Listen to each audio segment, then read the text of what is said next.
We are all far more powerful than we could ever imagine, and yet most of us consistently give that power away. Today, we're going to explore influence through manipulation or inspiration.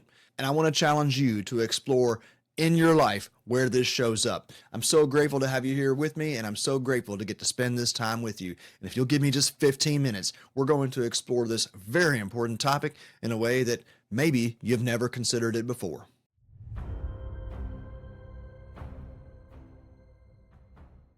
If you tuned in to the last episode, we talked about control and how our inherent desire for control, stability, predictability can sometimes turn into manipulation if we're not aware. There are two tools that we're going to have to help us step out of the dark side and into the light of inspiration, and they are our attention and intention. Now, just because we have good intentions doesn't mean we're not manipulating. I have absolutely been manipulative with great intentions. There have been many people in my life that I have seen who have enormous potential, and they didn't realize it themselves, and I attempted to manipulate them into seeing it. Does that make it right? Absolutely not.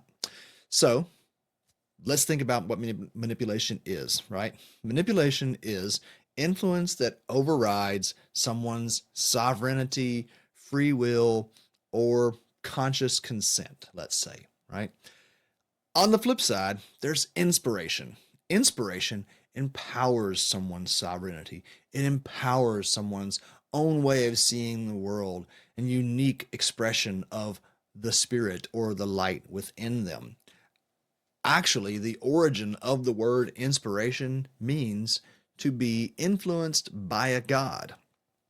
Now, if you take the term God out of the specifically monotheistic religious context that we often view it in, first we can become aware that there are not so great gods and there are some really great gods, but beyond that, we can become aware that we are gods. Now, before I get egged for sacrilege here, this is from the Bible and it's from countless other spiritual texts. Let's just go with the Bible because that's what the Western world tends to agree with. And if anybody's going to argue with me, it's going to be that perspective. Psalms 82 verse 6 says, "You are gods and you will die like men." Okay, there's an interesting juxtaposition there. Paradox always comes up in this personal development work, And beyond that, in the older Testament, when Moses goes on the mountain and gets the 10, it's actually not the 10 commandments, a little extra lesson for you here. It's the 10 guidelines, right? That's the true Hebraic translation. When Moses gets the 10 guidelines, he says, "Who do I tell them sent me with this?" And God, quote, says, "Tell them I am that I am sent you." Well, if you're like me, then you interpret that as meaning that your I am is your actual God, right? That is incredibly empowering and incredibly inspirational. And it gives us all incredible power to help others along their journey at realizing their own divinity. And that's what my channel is all about. That's what my work is ultimately all about. I want to help you and me as we continue on this journey, remind each other that we are incredibly powerful beings of light and that we are here to shine more light in this world. But when we become unconscious, when we forget that, we can easily become manipulators. Like I said, I've done it. It was well intended, but it was not beneficial. Anytime we try to manipulate someone, we're using force. If you're familiar with David Hawkins, then great. If you're not, I highly recommend you checking out his work. David Hawkins was an incredible human being, a psychotherapist, polymath of so many different things. But he wrote a book called Power versus Force. And in this book, he talks about how power, true power, is like a field of energy. It's like gravity. It doesn't even have to move. It just is, and it influences all around it. Whereas force, if you know anything about just Newtonian physics, then when you push against something, in some way, it's pushing back. And so when we use manipulative force and we push people into lifestyles, activities, behaviors, ways of thinking that they didn't choose of their own accord, then some part of them is going to push back. Do you ever wonder why so many kids grow up and just rebel against their parents? This was certainly the case for me, and that is generally an outcome of pushing back against some dogmatic, manipulative force brought on them. For me, it was religious upbringing. This is the way that it is. It was also political. This is how we believe. There was never a consideration of other ways of thinking. There was never even really an acknowledgement of the validation of other ways of thinking. And so when I started to wake up and meet people from around the world, thank God, I began to explore the truth in that. And when I found out that ultimately I had been completely, lied to is a hard term to use, because even our predecessors who are pushing a dogma on us, they actually had that same dogma pushed on them. A lot of people don't wake up to that. They push back in other ways. I push back by leaving the Catholic faith and exploring, well, a lot of different traditions. Another place that this phenomenon, let's call it, shows up is in our romantic relationships. I've seen this a ton in the people that I've worked with over the years. Someone is on a personal growth path, spiritual growth path that is actually surpassing that of their spouse. This is terrifying. It's terrifying for both parties. The person who is growing thinks that their spouse is not going to grow along with them. And then what are they going to do? And then the person who's watching this happen is terrified that their spouse is growing along without them and going to go along without them. And then what are they going to do? Well, sometimes that does actually require making a decision as to whether or not you're going to continue on the relationship. Because frankly, if you are on a trajectory of growth and you are not with a partner who is growing alongside you, then you're either going to be in a very disconnected relationship or the relationship is going to end. Very few people are able to navigate a relationship where one partner is insistent on perpetual growth. And believe me, we can keep growing, and the other partner is happy with the status quo. Now, there's not a judgment against either way, but there's a reality here that often has to be faced. And very often that one partner or the other will try to manipulate one. I have been on both ends of it, quite honestly. I have tried to manipulate my beautiful, amazing wife at times, and thankfully she helped me wake up to that reality. And there have been past relationships where there have been attempts to manipulate me. Again, I'm not saying either one is like better or worse than the other. Manipulation in any form is wrong. Inspiration is really where it's at.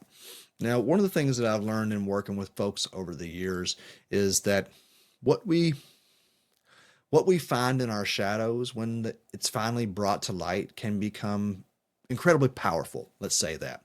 I have been pretty open about my mental health struggles over the past, since I was really in middle school is when I started to really experience them.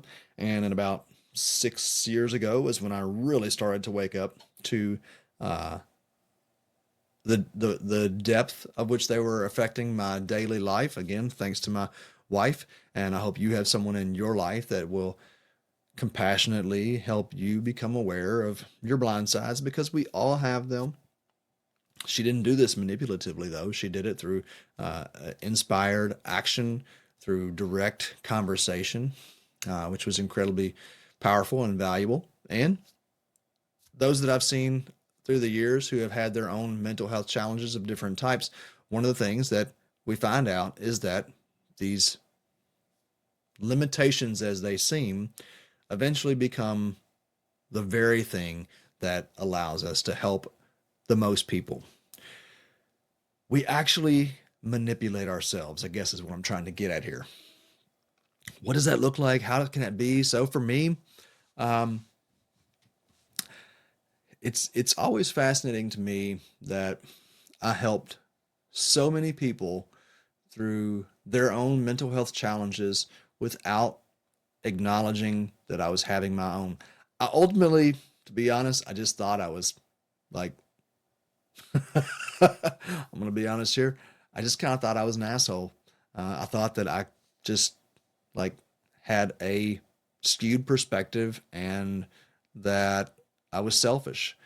I didn't realize that that's not at all the case. I was gaslighting myself. And so many people that I have worked with have it's a very interesting and kind of paradoxical subject to explore here, but have manipulated themselves into believing that they are incapable of being helped. Now that is an outcome of manipulation that they experienced their own lives. Projection is a form of manipulation. We don't realize this, but when we take our inner world and push that out onto someone else and project that out onto someone else, and we blame someone else for our own behavior, that's an unconscious form of manipulation. And I experienced that myself. I perpetuated it myself. People that I have worked with over the years have likewise experienced it and perpetuated it themselves. So the conversation around manipulation is just, it's much more dynamic than just, oh, this person is manipulating me, or even I am a manipulator myself. There are so many factors that go into making us who we are and behaving in the ways that we do. And that's where I want to say inspiration really starts to move into this conversation, right? How is that? Well, because when we are inspired towards compassion, then we can start to realize that manipulative behavior is something that comes out of fear. It's something that comes out of a sense of lack.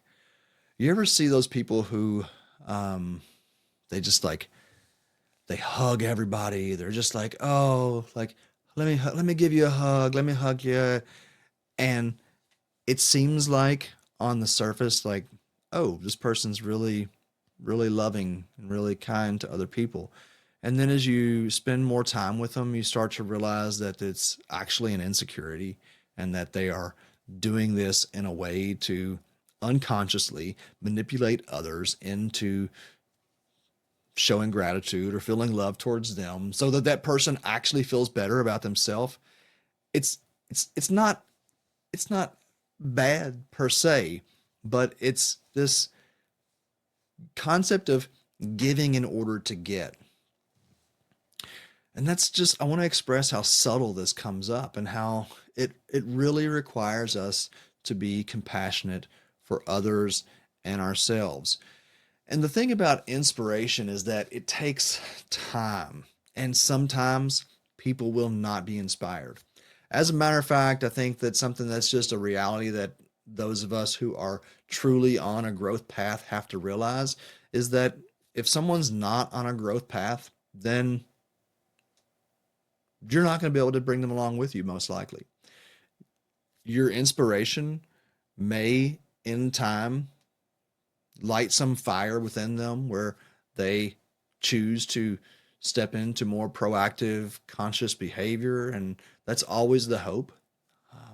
But when we really seek to positively influence and inspire others, we have to let go of the outcome. That goes back to the need to control. We cannot control anybody else. We can't, we just can't force anything. I mean, you can, but you're going to face a backlash. So, one of the places where this comes up for me, I think it's really interesting. I have, if you have followed my work, you already know. If you haven't, then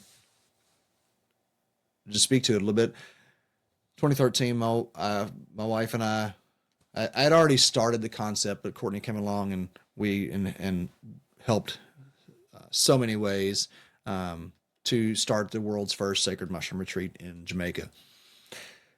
That was inspired by a number of things, but really what I want to touch on is that I didn't go to Jamaica to start the retreats there. I went to Jamaica because I had a love for Jamaican culture. I had spent 10 years in Jamaica. Well, I had been going to Jamaica every year for 10 years before starting those retreats. And why is that?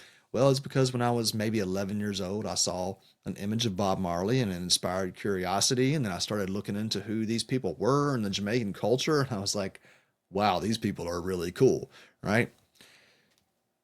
Bottom line, or what I really want to hit at, is that this little bitty island culture has inspired the entire world over. There's not anywhere that you can go where people don't know and kind of, I don't want to say idolize, but I think Jamaican culture is pretty cool in a lot of ways. It's not to say there aren't dark sides to it. There certainly are. And after living in Jamaica and having been manipulated in ways by Jamaican culture and people who I thought were friends there, like I am the first one to say that, uh, you know, no place is perfect. I still have a ton of love for Jamaica, and any real Jamaican will they'll tell you they know that Jamaicans can be manipulators. Tell you the sky's red when it's obviously blue, which in some ways that's one of the things that I have loved about Jamaica. But the real thing that I want to highlight there is not the dark side, but the power of inspiration that Jamaica has had on the world. Their music, the food, the general vibe, the one love attitude, like that is inspiring. That is just this like, oh yeah, we all have a piece of that in us. And we all gravitate.